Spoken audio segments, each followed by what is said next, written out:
Time now for Options Insight. I'm Abigail Doolittle. Joining me today from the CBOE in Chicago is Scott Bauer of Prosper Trading Academy. And Scott, wow, since we last talked, we now have the S&P 500, the biggest correction on history when it had been in a correction.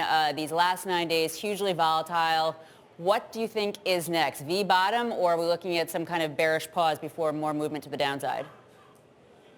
Yeah, I don't think we've had the bottom yet, and I don't think that would be healthy for the market if we've had the bottom yet. And the VIX is certainly kind of leading me to that decision as well. Yeah, we're off quite a bit today, but it's still in the 30 handle. What about the VIX is leading you to think that there's more downside?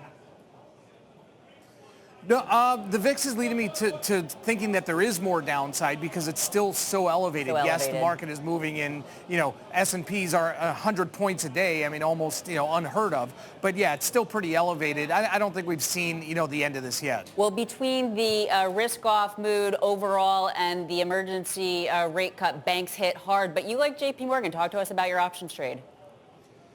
Yeah, and when I sent this to you earlier, the stock was trading about 114.5. I was selling a put spread and buying a call spread, kind of known as the Texas hedge. Very, very bullish on select banks like a JP or a Goldman Sachs. I still love the upside, even with rates just getting absolutely annihilated and with the Fed most likely cutting again, in a few weeks. I think JP can resume that 120 handle pretty handily, pretty closely, pretty quickly here, Abigail.